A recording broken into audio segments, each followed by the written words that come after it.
This is the story of the three little aliens and the big bad robot, written by Margaret McNamara and pictures by Mark Fearing. Who's that little nugget hiding back there? What's your name?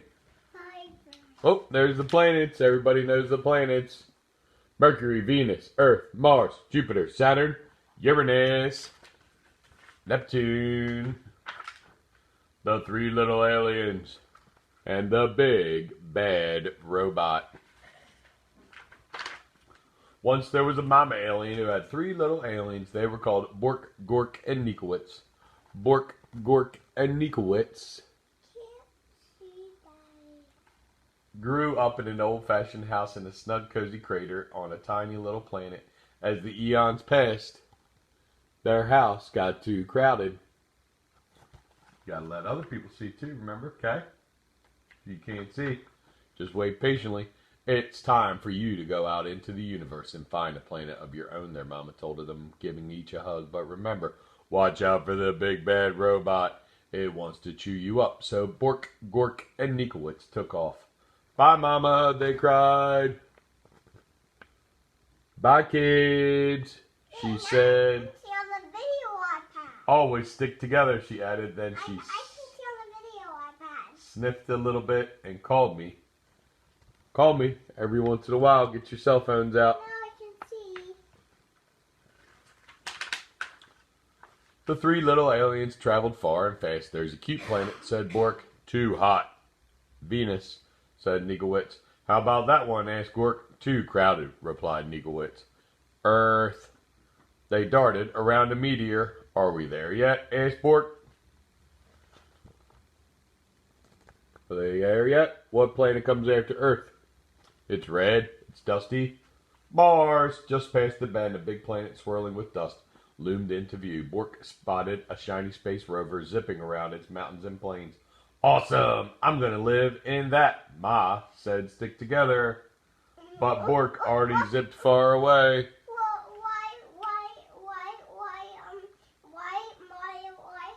Why that light different on the iPad? Do you know why? Yeah. Nikowitz and Gork traveled on. Nikowitz didn't like the looks of the next planet either. Nowhere to breathe. That was Jupiter, the biggest planet. Picky, picky, Gork said. Then he spied a giant planet with huge golden rings. Saturn! He jumped on a passing satellite and caught a ride. Whee! Whee! We can't live on a ring that goes around in circles. We'll get dizzy. But Gork wasn't paying attention. I'm glad you're paying attention. Thank you. Now Nikowitz was all alone. He traveled deeper and deeper into space until he spotted a massive blue planet far out in the galaxy. It had 13 moons and refreshing breezes. Ooh, that's refreshing. The last planet, Neptune. This faraway place is where I'll build my home, he said. It will be safe from the big, bad robot. Nikowitz found everything he needed to make sturdy walls. He gathered stardust to keep his home bright and found solar panels to keep it warm. He grabbed a tall, shiny... What's that thing, Piper? Telescope, you're right. This'll do for a chimney, he said. Though no one heard him, rock by rock, row by row, Nikowitz built the perfect house. Looks good. When are we moving in, Pipey? We moving in? When he was finished, he sat down and locked the door. His house was not very zippy or cool, but it was safe. And there was room for all three little aliens. I hope they come and visit soon. Nice and comfy, cozy, hanging out in his little spot. See him?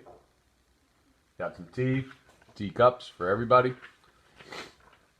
Dun dun dun dun. Then one galactic dawn, there was a rumbling in the universe. Creep, board, meep, beep, beedly deedly, eep, eep, ork. It was the big bad robot. Bork was so busy on her swirly red planet that she couldn't hear the robot's call. She didn't feel its giant footsteps as it leaped from star to star. And she didn't see the robot until it was right in front of her space rover. Ah! Little alien, bleeped the robot. Pull over, pull over. Not by the wheels of my trusty space rover, cried Bork bravely. Then I'll crack and smack and whack your house down, meep the robot. Oh boy. Oh boy. And just like that, the robot cracked and smacked and whacked Bork's shiny rover into 100 pieces.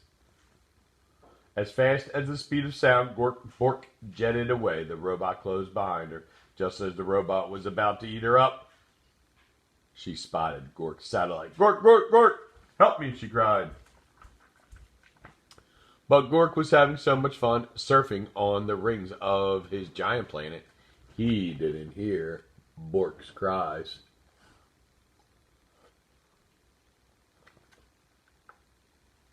He didn't see the giant robot chomping on comets and ripping open black holes until the big bad robot caught Gork's satellite in his huge metal claw. That's cool. Little alien, it broinked. Come out of hiding. Not by the orbit of this ring I'm riding, called Gork stoutly. Then I will shatter and clatter and scatter your house down, cried the big bad robot. After Gork could fly beneath the radar, that robot clattered and scattered and shattered Gork's satellite into 1,000 pieces. Greep, boing, ork, meep, deep, beedly, eep, eep. Gork barely escaped.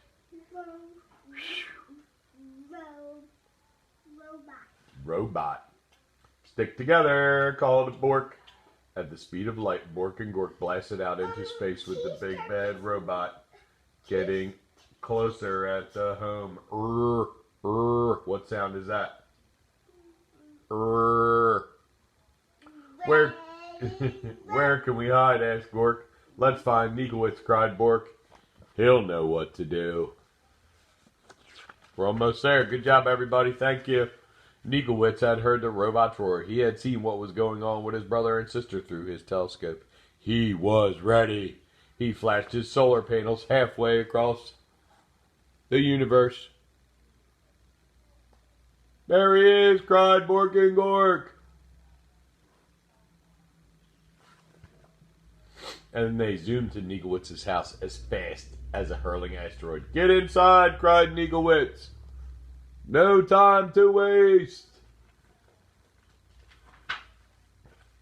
No sooner had Bork and Gork slammed the Niegowitz's solid space rock door than they heard the robot rumbling.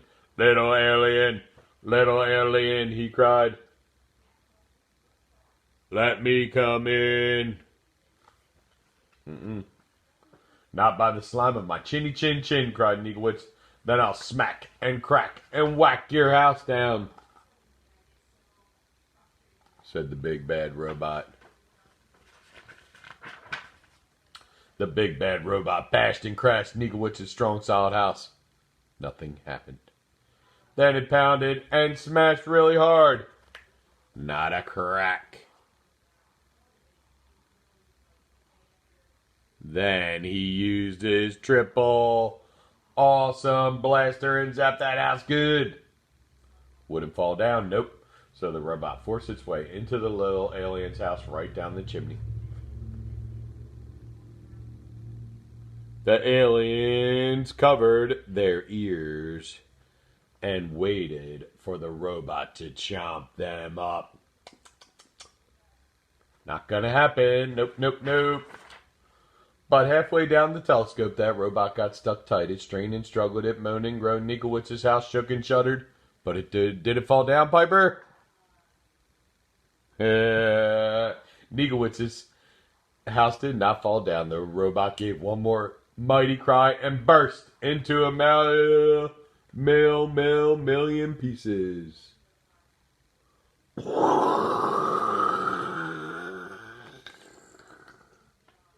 Cool, said Bork. Awesome, said Gork. Just as I planned, said Niegowitz.